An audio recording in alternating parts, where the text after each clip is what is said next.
volta com Justiça e Trabalho de hoje, eu estou conversando com o presidente da Associação Norte Rio Grandense de Advogados Trabalhistas, o advogado Rodrigo Câmara. Doutor Rodrigo, muito se fala ou muito se falava, né, em prerrogativas do advogado, né? Como é que está essa questão hoje? Ou seja, como é que é tratado o advogado, digamos, quando chega à porta da Justiça, à porta dos tribunais, principalmente aqui na Justiça do Trabalho, né? Manassés, houve uma evolução, de fato, em relação às prerrogativas do advogado. Embora muito tenha ainda que se fazer, há uma preocupação hoje, tanto da ANATRA como da OAB, em relação aos honorários dos advogados, uma vez que, em que pese a tabela da OAB permitir a cobrança de 30% em relação às reclamações trabalhistas. Alguns magistrados aqui do judiciário do local não vêm aceitando esses honorários, né? Então, acreditam que o limite tem que ser 20%. E a gente tem lutado contra isso, tem se manifestado em favor do advogado, já que o advogado, na hora de celebrar esse contrato com o cliente, ele está efetivamente observando a tabela da ordem. Então, não há motivos realmente para que o magistrado venha a questionar um valor de 30% ou 25% quando é cobrado. Um aspecto que nós queríamos enfatizar também nessa nossa conversa é que a Justiça do Trabalho está implementando, ou seja, ela está se transformando todo o seu processo no processo eletrônico por intermédio do PJE, né? Como é que os advogados estão analisando, os advogados trabalhistas falam, essa nova perspectiva do processo eletrônico, ou seja, da Justiça do Trabalho ser toda eletrônica, trabalhar especificamente com o processo eletrônico? Toda mudança ela é traumática, né? Agora, como o PJE já houve uma implementação já há algum tempo, hoje a advocacia trabalhista ela se acostumou a utilizar essa ferramenta. É uma evolução, não podemos deixar de frisar isso, abandonar o papel é importante, isso vai implicar no menor espaço físico das varas, menor espaço físico de arquivo para os advogados, há uma facilidade no acesso no processo. E, de fato, em relação ao PJE trabalhista, percebemos, quando comparamos com outros de outros poderes, de outras justiças, que há, certamente, é o melhor sistema a ser lidado pelo advogado, né? Então, a gente espera que haja essa continuidade. Percebemos, de fato, que há uma evolução para o advogado, há uma evolução para o jurisdicionado e o judiciário em si. Então, hoje a advocacia ela abraça o PJE e torce para que cada vez mais as próximas versões sejam melhoradas, claro que ainda há um caminho a ser seguido, existem pequenas falhas, mas tenho certeza que com o tempo isso vai ser resolvido. Doutor Rodrigo, um tema que foi bastante discutido, foi amplamente discutido no mundo jurídico, né, no meio político, e que recentemente foi votado no Congresso Nacional, foi a terceirização e que repercute diretamente aqui no ambiente da Justiça do Trabalho. Como é que os advogados trabalhistas avaliaram a aprovação desse texto da terceirização no ambiente do trabalho? Manassés, a terceirização talvez um mal necessário dentro do âmbito empresarial. Algumas atividades são tão específicas, de fato, há necessidade de se terceirizar. O que a associação hoje vê, e a opinião que eu estou expressando é a da associação, é de que a regulamentação da terceirização era fundamental. Não havia sentido que uma atividade tão importante fosse tratada apenas de uma súmula do TST, e aí a gente tem que bater palmas para o TST, que se preocupou em trazer alguma normatização para a terceirização. E com a regulamentação a gente acha que há um avanço. No entanto, todavia, é importante que não haja terceirização da atividade fim. Isso aí é um ponto que tanto a ANATRA como a ABRAT falam em uníssono. Também vejamos o Ministério Público, o Trabalho e o próprio Judiciário Trabalhista também são contra. Então, a atividade fim ela não pode ser terceirizada sob pena de precarização do trabalho. Ou seja, de certa forma, a terceirização, como foi aprovada, então, os advogados entendem que ela vai precarizar as relações de trabalho mais ainda? Se terceirizar a atividade fim, haverá uma precarização sem dúvida alguma. São números. Como é que você vai tratar? Primeiro, como é que eu vou ter escolas sem professores nos seus quadros? Como é que eu vou ter hospitais sem médicos nos seus quadros? E se eu vou colocar uma pessoa interposta entre essa relação que seria direta de empregador e empregado, obviamente essa pessoa interposta ela vai ter que ter um lucro. E quem vai perder, obviamente, não é o empregador, vai ser o empregado. Então há uma precarização, sem dúvida alguma. Doutor Rodrigo, vários sistemas, vários mecanismos têm sido criados, né, no sentido de acelerar esse processo. Mas como é que os advogados, qual a opinião dos advogados trabalhistas com relação ao processo de execução aqui na Justiça do Trabalho? A Justiça do Trabalho ela sempre foi exemplo de celeridade, exemplo de efetividade. E a cada dia, cada mecanismo que se aplica, como o Bacenjude, o Renajude, são ferramentas essenciais para que a sentença trabalhista ela consiga ser o maior objetivo, que é realmente trazer ao empregado, ao reclamante, o valor que foi ali estipulado pelo Poder Judiciário. Então a gente vê que a Justiça do Trabalho nunca fica para trás. Qualquer mudança legislativa, a Justiça do Trabalho cuida em se adaptar para que haja o princípio maior da celeridade processual e que o trabalhador ele receba o valor dele no menor prazo possível, até mesmo em relação à natureza da verba que ele está recebendo, com a natureza alimentar. Muito bem. Com relação a essas ferramentas, os advogados têm se aprimorado sempre?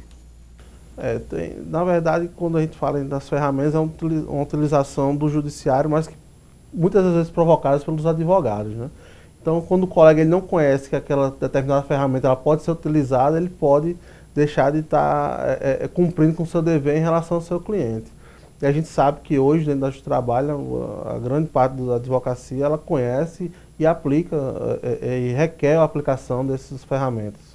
Ou seja, foram várias que foram criadas, vários mecanismos, né? Muitas. Hoje em dia é difícil um empregador ele tentar se blindar contra a condenação trabalhista, uma vez que há ferramentas que encontram esse empregador em qualquer outra empresa, por exemplo. Acontece muito o empregador fechar aquela empresa, que há condenações, e abrir uma nova. Então, assim, a Justiça do Trabalho ela tem mecanismo de encontrar onde é que está, aonde estaria essa nova empresa, onde está esse sócio, aplicar uma despersonalização inversa da personalidade jurídica e fazer valer o que foi dado na sentença, né? A gente sabe que, infelizmente, existem empregadores e empregadores.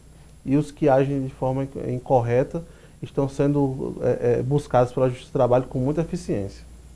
Doutor Rodrigo, há poucos dias comemorou o Dia do Advogado Trabalhista, né? O que se dizer desse dia? O que o advogado trabalhista tem a comemorar? Bem, dia 20 de junho é o dia do advogado trabalhista, né? Eu até gosto de comentar que é o dia... Por que é que nós temos um dia? A única classe que tem um dia específico. O doutor Antônio Fabrício, ex-presidente da advocacia, ABRAT, né? Dentro da advocacia. Ex-presidente da ABRAT, ele costumava dizer porque somos especiais. Primeiro porque advogamos uma justiça especial, que é a Justiça do Trabalho. A justiça que trata do trabalho, que é a maior fonte de dignidade do ser humano. Em relação ao dia 20 de junho, isso se deve porque foi a criação da primeira associação de advogados trabalhistas do país, que foi a Associação Carioca de Advogados Trabalhistas, criada em 1963.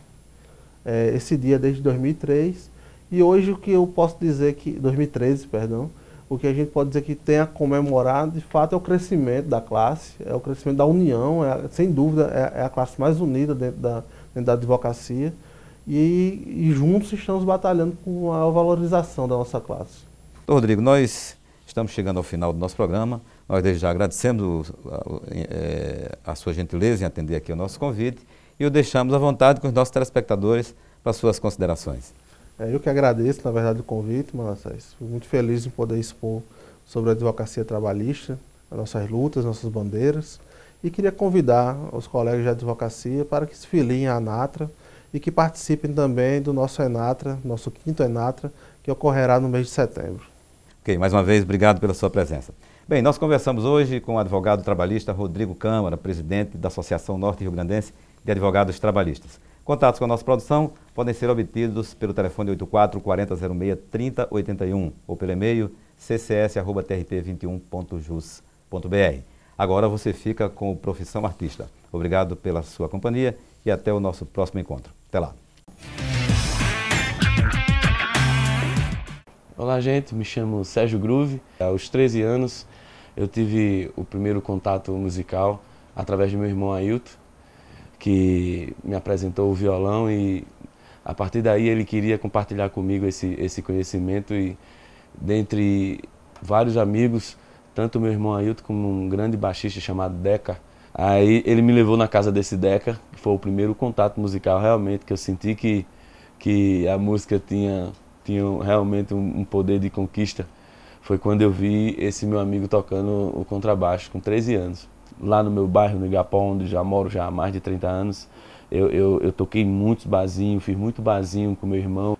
Assim que eu comecei a tocar baixo, também já toquei em todas as bandas de baile que na época, na 93, 92, elas estavam em alta tensão, assim, que era o circuito musical, que era a Banda Feras, que era o Grafite, que era os Terríveis, Banda Montagem. Essas bandas todas na época, 93, 94, eles eram assim, ó concurso aqui na cidade de bandas realmente que tinha uma linguagem bacana, tocava um pouco de tudo, e isso fortalecia a gente como músico, né? E aos 15 anos eu gravei o meu primeiro CD instrumental, intitulado de Brincando com os Dedos. Foi onde eu comecei realmente procurar as técnicas, buscar melodias, procurar conhecimento, ouvir muita coisa, para dar esse recurso que eu consigo ter hoje sonoro no meu instrumento. A partir de 2005 para frente, realmente eu comecei a fazer a minha carreira solo como baixista, e eu comecei a representar a nossa cidade em muitos lugares e até fora do país também. Também tive uma grande conquista na vida, que foi conhecer um pouco da música americana, e tive a sorte também de me encaixarem para dar aula na Berklee School of Music, que é uma universidade maravilhosa nos Estados Unidos, que é referência mundial. Eu tive contato com pessoas que me levaram até alguns festivais lá nos Estados Unidos, e a partir desses festivais os contatos começaram a acontecer, e o intercâmbio de outros países, isso dá um fortalecimento no nosso conhecimento, né, na nossa cabeça, e a gente pode, hoje em dia, estar podendo dividir isso com todo mundo. Então, basicamente, a minha carreira, ela está 25 anos, 4 CDs gravados, 4 DVDs gravados, e eu já estou fortalecendo a ideia de, esse ano, já gravar um novo DVD, entrar 2015, terminar 2015 com a gravação desse meu DVD novo aí. Valeu, galera! Eu me chamo Sérgio Groove, morador do Igapó, nascido em Natal, essa cidade linda. Sou potiguar com muita honra e sou artista do mundo.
Eu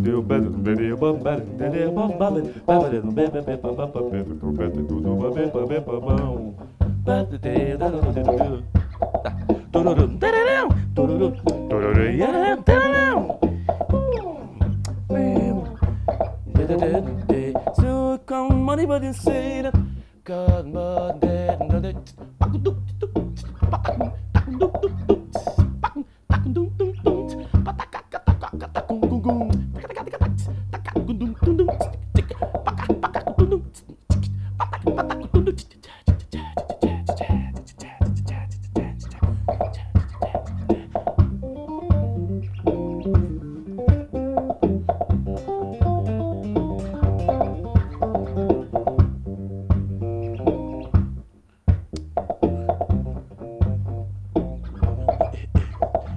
Como se não tirei neira do de babá para de do do